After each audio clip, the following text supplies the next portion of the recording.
You think you know them, don't you? Those chilling tales whispered in the dark, the iconic monsters that lurk just out of sight in American folklore.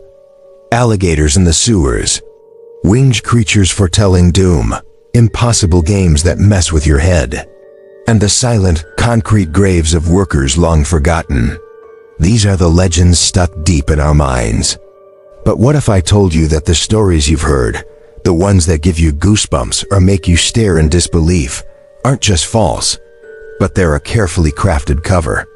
A cover hiding truths that are far stranger, more unsettling, and sometimes more deliberately buried than any monster could ever be. We've been told they're just stories, a bit of harmless fun, right? But the real story, it's often way crazier. And it shows a pattern, a common thread of misunderstood science, societal fears, and secrets that someone, somewhere, really wants to keep under wraps.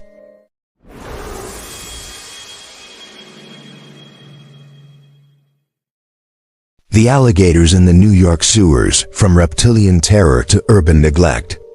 The legend is a classic, a real cornerstone of American urban myths. Deep beneath the bustling streets of New York City, a whole colony of alligators is supposedly thriving, patrolling the maze-like sewer system. And these aren't just any gators. Oh no, they're the discarded pets of rich families, flushed down the toilet as babies when they got too big and inconvenient. The stories say they've adapted, breeding in the darkness, munching on rats and whatever else the city flushes away. Some tales even paint them as giant albinos, their scales bleached from the lack of sunlight. It's a horrifying thought, isn't it? That primal fear of the unknown lurking just below our feet, a symbol of nature trying to reclaim the concrete jungle in the most reptilian way. For decades, the New York City Department of Environmental Protection has officially said, "Nope, no alligators here." But you know how it is, that official denial just seems to make the legend even stronger. But the official story, the one that waves these tales away as pure fiction, well, it isn't the whole story. The lie isn't that there are zero alligators anywhere in New York. It's the oversimplification, the brushing aside of what these scattered, real-life reptile encounters truly mean.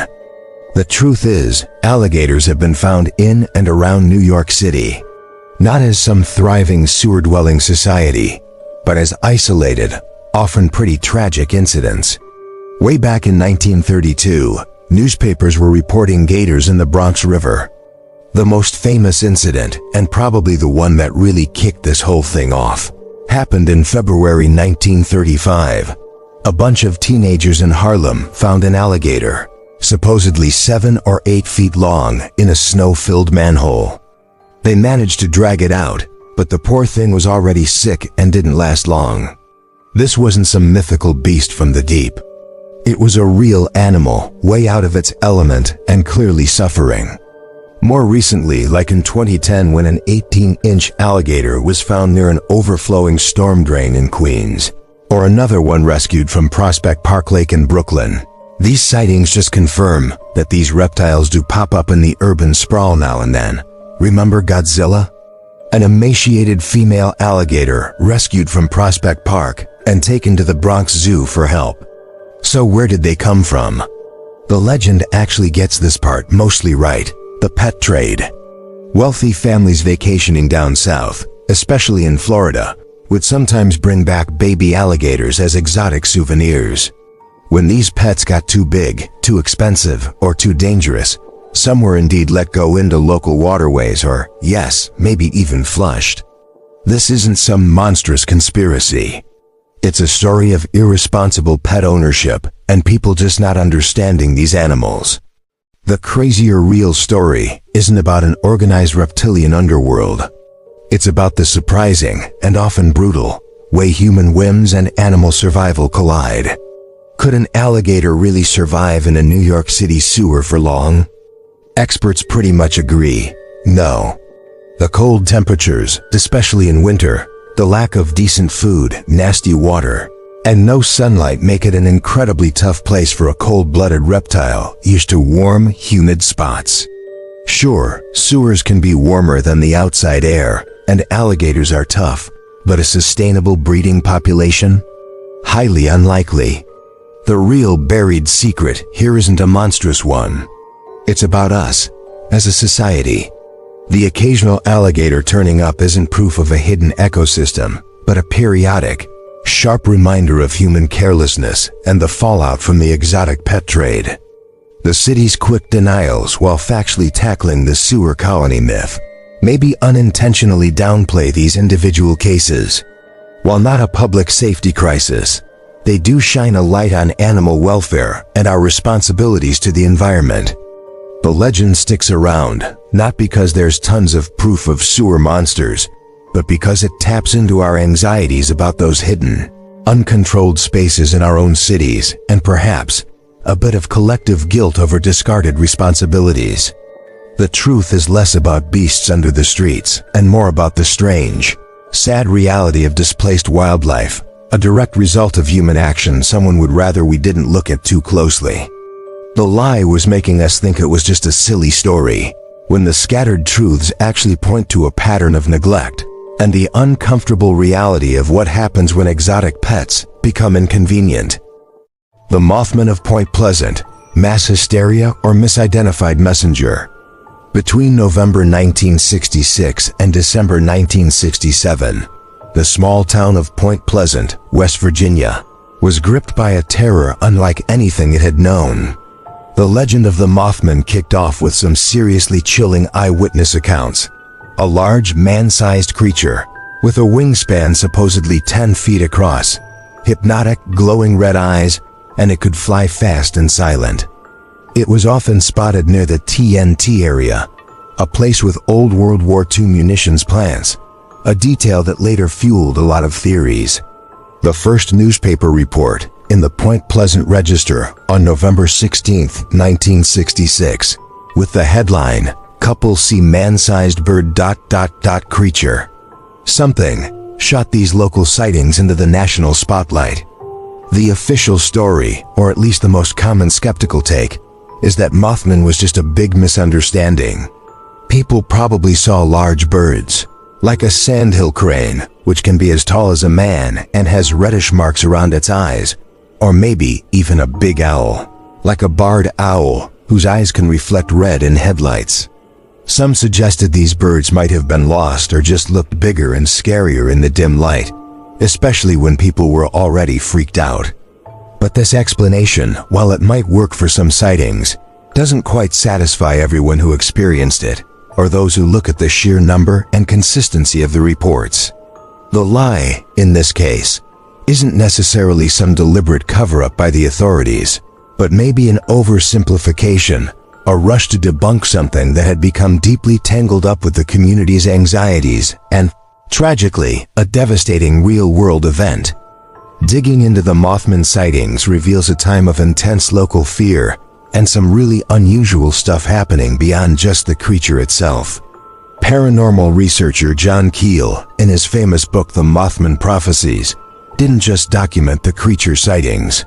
He also wrote about reports of UFOs, mysterious men in black, who supposedly intimidated witnesses, strange electrical problems, and even premonitions. This paints a picture far more complex than just a few folks mistaking a crane for a monster. The Crazier real story around Mothman isn't just about a cryptid. It's about a community trying to make sense of the unexplainable during a really uneasy time, possibly made worse by Cold War fears and the mysterious kind of rundown nature of the TNT area itself.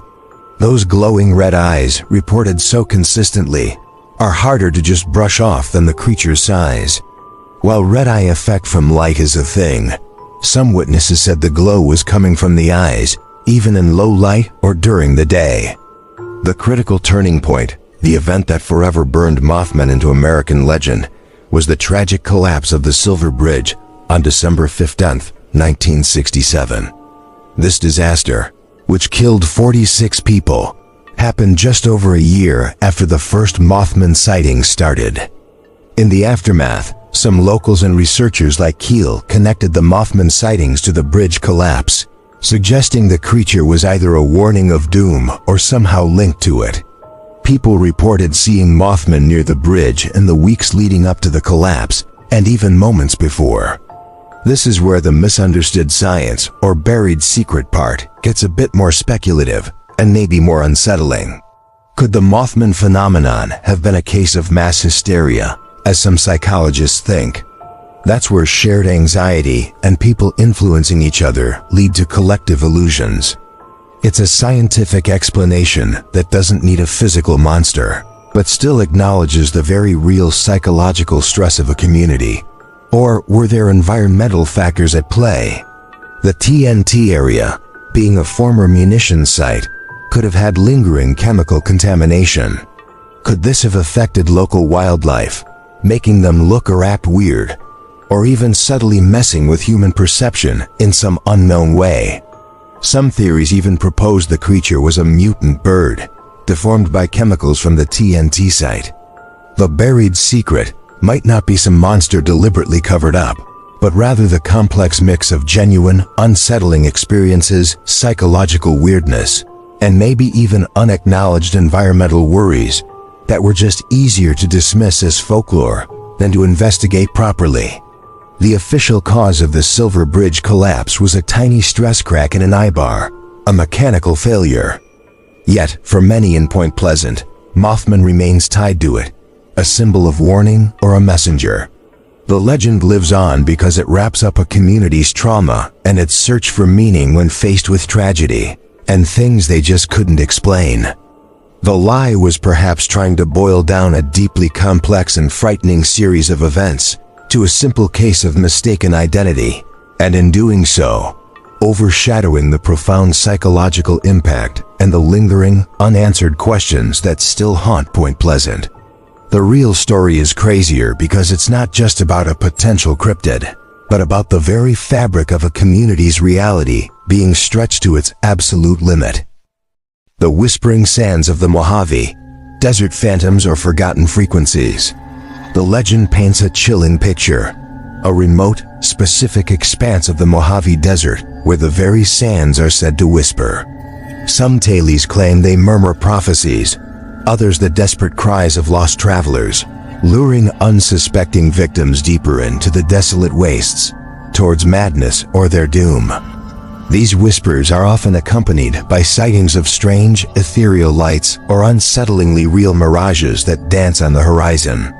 It's a classic tale of nature's haunted places, where the environment itself seems malevolent. The official story, or the common skeptical viewpoint, attributes these phenomena to easily explainable natural causes. The whispers? Just the wind, they say, whistling through peculiar rock formations, or creating auditory pareidolia, our brain's tendency to find patterns in random sounds. The lights and mirages? Standard desert phenomena, products of heat haze, atmospheric distortion, or even distant car headlights. Hallucinations brought on by dehydration and heat stroke are also frequently cited. But to chalk it all up to wind and heat is to potentially ignore some very specific and unsettling historical whispers of a different kind. The lie here isn't that natural explanations don't exist, but that they might conveniently mask a more technical and deliberately obscured reality. The crazier real story might lie buried not in ancient curses, but in the desert's more recent, secretive past. What if this particular patch of whispering sand was uncomfortably close to a forgotten, poorly documented military testing zone from the mid-20th century? Think experimental sonic weaponry or the unacknowledged testing grounds for early unstable aircraft. The whispers might not be spirits, but the residual, bizarrely interacting effects of these technologies, strange soundwave reflections off canyon walls, lingering psychoacoustic impacts on the human mind, or even the fragmented, distorted memories of unwitting observers from decades ago, their experiences warped into folklore. Those eerie lights, perhaps not will-o'-the-wisps, but the fading signatures of experimental flares, aerial tests, or forgotten weather experiments. The buried secret here isn't a spectral entity, but the human hand of clandestine military activity. The tests were so under wraps, their potential long-term environmental or sensory side effects so unknown or unacknowledged that it became far easier for tales of whispering sands and desert phantoms to take root and flourish. These legends provide a supernatural explanation for experiences that might have had a very real, very terrestrial, and potentially unsettling technological origin. The focus shifts to the mystical, the voices of the lost, effectively drawing a veil over a chapter of technological experimentation someone preferred to keep silent, buried beneath the shifting desert sands. The pattern is one of forgotten history, where the eerie legend becomes a more palatable, if frightening, alternative to confronting the uncomfortable truths of what humans might have unleashed and then abandoned in these remote places. The Phantom of the Bayou Belle, spectral serenade or silenced scandal. Deep in the labyrinthine waterways of the Louisiana Bayou, a ghostly legend drifts on the humid night air, the Phantom of the Bayou Belle. As the story goes, on certain moonless nights, a spectral showboat materializes from the mist, its decks adorned with phantom revelers, faint, melancholic music, and ghostly laughter echoing across the dark water. To witness the Bayou Belle is considered a dire omen, a sign of impending misfortune, or a signal that a restless, lost soul is lingering nearby, unable to find peace. The official story, as offered by skeptics and local pragmatists, typically involves natural explanations. The ghostly lights of the showboat? Likely swamp gas or ignis fatuus, those flickering, mysterious lights produced by decomposing organic matter. The ethereal music and voices? The wind carrying distant sounds, the cries of nocturnal animals, or simply the power of suggestion in an already eerie environment. It's often dismissed as colorful local superstition, a tale woven from the bayou's inherent mystery. But this purely natural explanation, while plausible for some aspects, might be too quick to dismiss a darker, more tangible history. The lie here isn't that swamp gas doesn't exist, but that relying solely on such explanations could conveniently obscure a very real, very human tragedy that was deliberately silenced. The Crazier real story isn't about a vessel from the spirit world, but about a real showboat named the Bayou Belle that met a tragic end in the late 19th or early 20th century. Perhaps it was the site of a catastrophic fire, or it sank suddenly during a clandestine, high-stakes gambling event filled with influential and perhaps ruthless individuals. To avoid a massive scandal, protect powerful reputations, or escape legal repercussions, the entire incident was systematically hushed up. Records might have been destroyed, news suppressed, and the victims quietly buried without proper rites or recognition, their fates erased from official memory. The buried secret is the deliberate suppression of this historical tragedy. The legend of the Phantom Bayou Belle, in this light, becomes a haunting, albeit distorted, monument to these unacknowledged dead and the covered-up injustice. The ghostly apparitions and eerie sounds aren't supernatural omens, but rather the cultural echoes of a profound, unresolved trauma. The story of a phantom ship might have even been subtly encouraged, or at least allowed to flourish, to keep curious locals away from the actual site of the disaster, where evidence might have lingered or where the psychic weight of the event was most palpable. The spectral showboat serves as a constant, unsettling reminder of something terrible that happened, a truth that powerful forces sought to submerge as deeply as the vessel itself. The legend thus becomes a guardian of forgotten grief, the lie of its purely supernatural origin masking a far more chilling human story of ambition, disaster, and a desperate cover-up. The Watchers of Blackwood Forest, primal fear or invisible influence.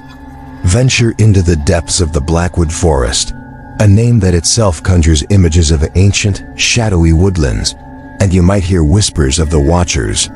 This legend doesn't speak of a physical monster, but of unseen entities, presences that are felt rather than seen. Hikers and campers report an overwhelming sense of being observed, a crushing dread, sudden inexplicable paranoia, and profound disorientation that can lead them to wander far off marked trails. Some who experience this are found days later, confused and with no memory of their lost time, attributing their ordeal to these silent, unnerving watchers. The official story, when incidents are reported, tends to focus on human error and natural explanations. The feeling of being watched? Simple primal fear of the unknown in a dense, isolated environment. The paranoia and disorientation?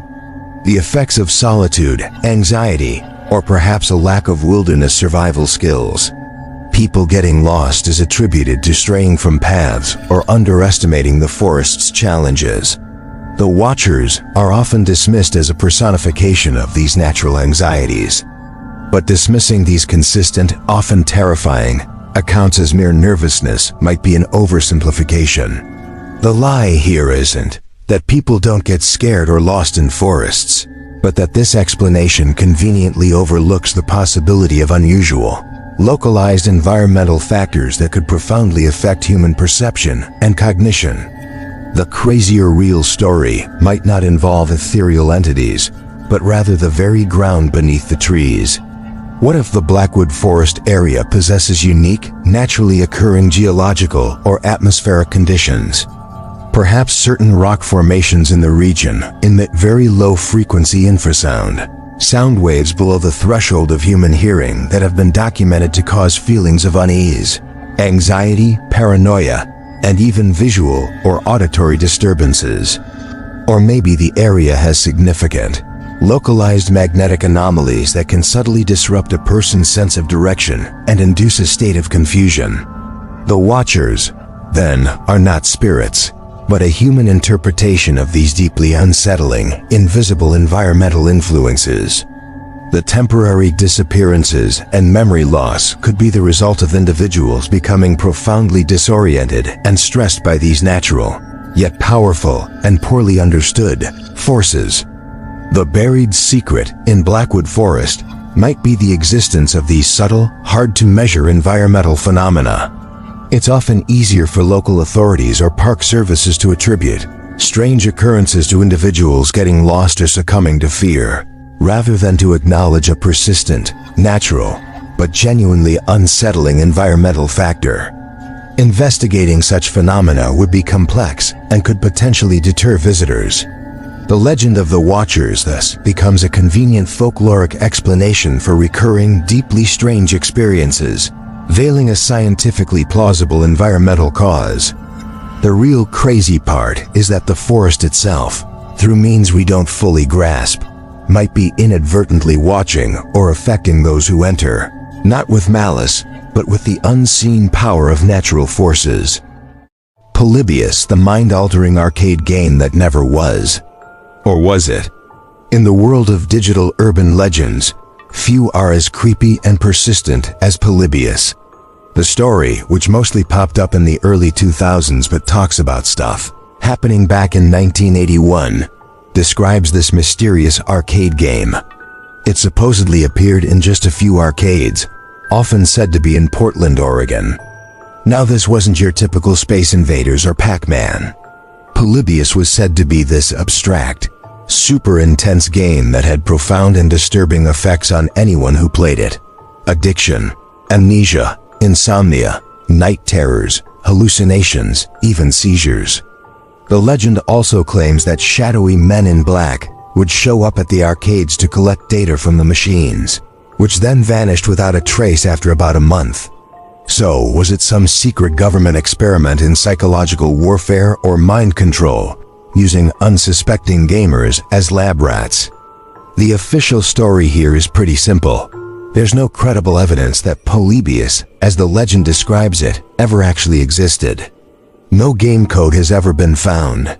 No news reports from 1981 mention it, and no verifiable eyewitness accounts from that time have ever been confirmed. Skeptics, like the fact-checking website snopes.com, have pretty much debunked it as a modern urban legend. They think it's likely a mashup of early 1980s fears about new technology, video game addiction, and government snooping, possibly inspired by real, but less sinister, arcade-related incidents. But is that really the end of it?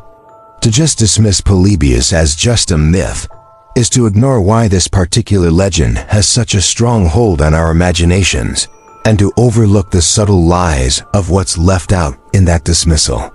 The legend taps into very real anxieties about technology, control, and the unseen forces that might be watching us. The Crazier real story isn't about a literal mind-wiping arcade cabinet, but about the perfect breeding ground of early arcade culture from which such a legend could sprout, and the bits of truth that might have fed it. The early 1980s were a time of technological paranoia. Arcades were new, somewhat wild places. There were genuine worries about how addictive video games could be. And the Men in Black idea? That was already part of UFO folklore and conspiracy theories, representing those shadowy government types. One interesting piece of the puzzle comes from reports about an early version of the arcade game Tempest, which came out around the same time Polybius was supposedly around. Tempest did, for some people, cause problems like photosensitive epilepsy, motion sickness, and dizziness because of its vector graphics and super fast gameplay. There was at least one documented case in Portland where a player actually collapsed after playing Tempest.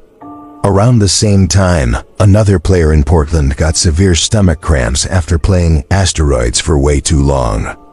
And to add another layer, the FBI raided several Portland arcades back then because they suspected illegal gambling. Some machines were allegedly being used for payouts. It's thought that these three separate, but geographically and temporally linked, events, bad physical reactions to a game, intense addiction, and government agents in arcades could have gotten jumbled together and morphed over time into the single sinister story of Polybius. The buried secret here isn't some fantasy mind control game, but maybe the early unacknowledged or poorly understood psychological and physical impacts of a brand new immersive technology. Video games can be addictive. They can cause eye strain, disorientation, and in rare cases, trigger seizures in people who are susceptible. The intense focus, the repetitive actions, the new kinds of stimulation, these were all new experiences for the human brain. Was someone desperately trying to keep this hidden? Maybe not in a big conspiracy way for a specific Polybius experiment, but the young video game industry, and maybe society in general, might have been slow or unwilling to fully admit the potential downsides of this amazing new entertainment. So the Polybius narrative serves as a powerful metaphor for our anxieties about technology's hold over us. The lie wasn't just saying the game didn't exist. It was perhaps in downplaying the very real, though less sensational, ways new technologies can mess with us, addict us, and even physically affect us, especially when we don't know their long-term effects. The legend of Polybius acts like a cultural warning sign, a cautionary tale born from the dawn of the digital age, reminding us about the seductive and potentially unsettling power of the glowing screen. The fact that people claim to remember playing it, even though it likely never existed, shows how powerful suggestion can be and how urban legends can plant themselves as false memories, reflecting a deeper collective unease. The game might be fiction, but the fears it represents, those are very real. The pattern here points to how quickly we jump on new technologies, sometimes before we really get their power, and how legends can grow in that gap between innovation and understanding. The ghosts of Hoover Dam, buried workers or buried truths. The Hoover Dam. It stands as this colossal monument to American ambition and incredible engineering, a concrete titan gripping the Black Canyon of the Colorado River, but alongside its mind-blowing stats and its crucial role in providing power and water, a darker legend hangs around, that within its massive concrete walls lie the entombed bodies of workers who died during its construction. It's a gruesome image, isn't it? Workers literally becoming part of the structure they helped build, their silent screams forever encased in concrete. This tale has been whispered for decades, adding a layer of grim fascination to the dam's already impressive story.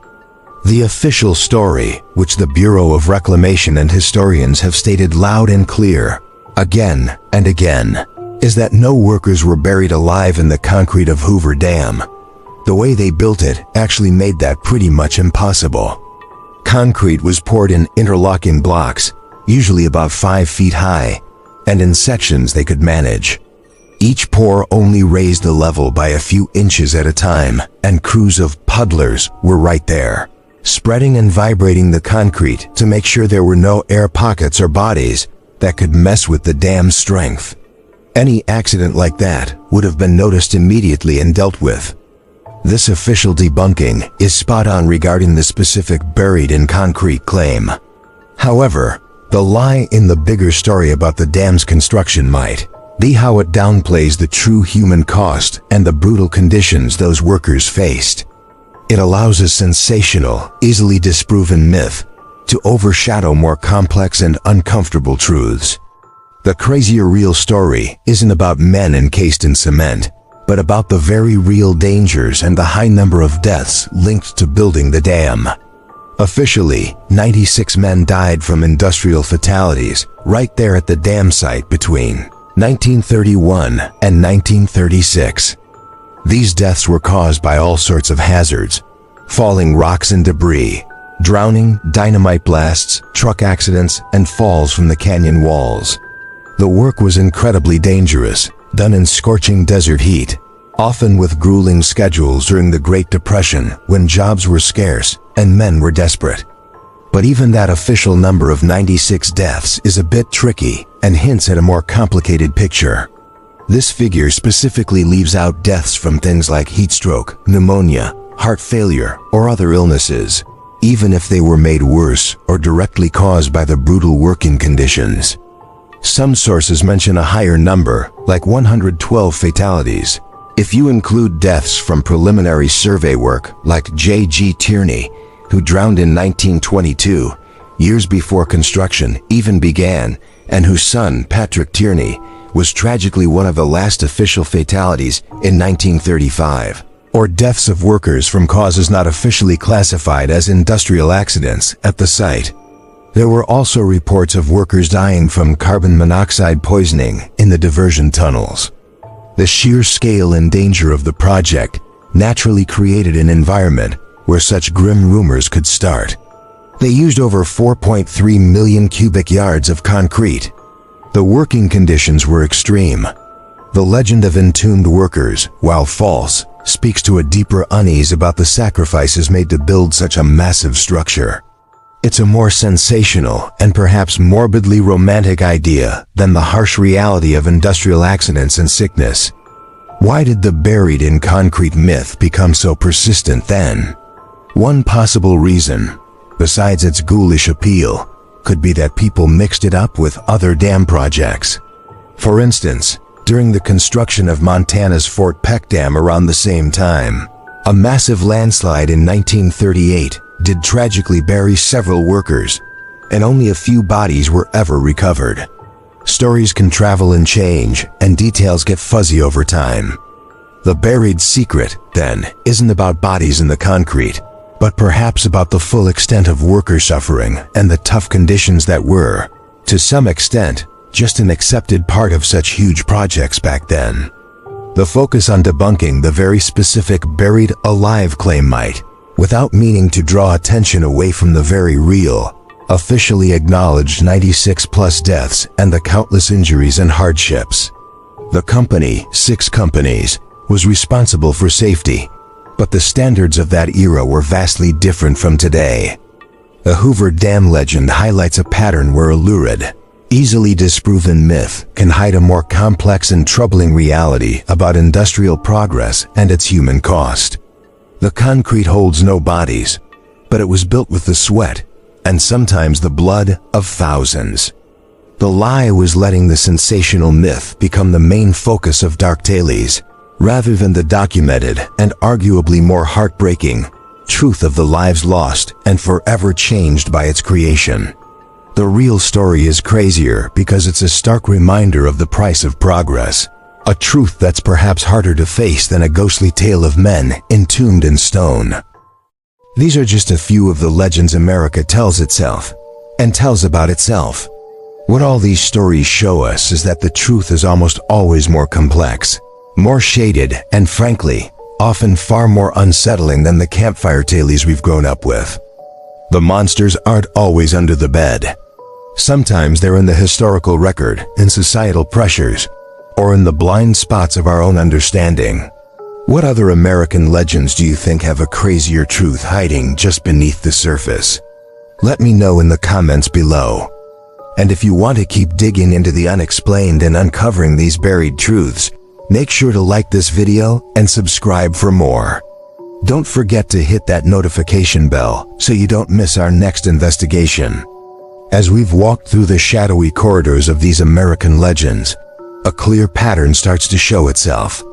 It's not a pattern of supernatural beings or grand monstrous conspiracies, but something much more rooted in human nature and how societies work. The lie tucked into these legends is often one of misdirection. Sensational tales of sewer alligators, winged doombringers, mind-bending arcade games, and concrete tombs. They do their job. They captivate, they frighten, and they entertain. But in doing so, they often hide more ordinary, yet arguably more important, truths. The real stories are frequently crazier because they show us uncomfortable things about ourselves, our ability to neglect, how easily we can fall into collective anxiety and misinterpretation when faced with the unknown, our nervousness about rapidly advancing technology and its potential hidden downsides, and the sometimes brutal human price of incredible achievements. These legends often spring from a tiny seed of truth, an actual alligator sighting, unusual bird encounters, real concerns about new technologies, or actual industrial accidents. But this seed gets exaggerated, twisted by fear, blown up by media sensationalism, and shaped by our natural need to create stories that explain the unexplainable or give form to our anxieties. The buried secrets are rarely literal monsters or deliberate, sinister cover-ups by shadowy groups. More often, they are the uncomfortable truths about society's failings, misunderstood science, psychological vulnerabilities, or the downplayed costs of progress that we, as a whole, might find easier to ignore or just turn into folklore. The legends last, not because they are true in their fantastical details, but because they connect with these deeper, often unacknowledged, parts of our shared experience. They're like a distorted reflection in a funhouse mirror, showing us not monsters from somewhere else, but the curious, complex, and sometimes unsettling shape of our own world. And that, perhaps, is the craziest story of all.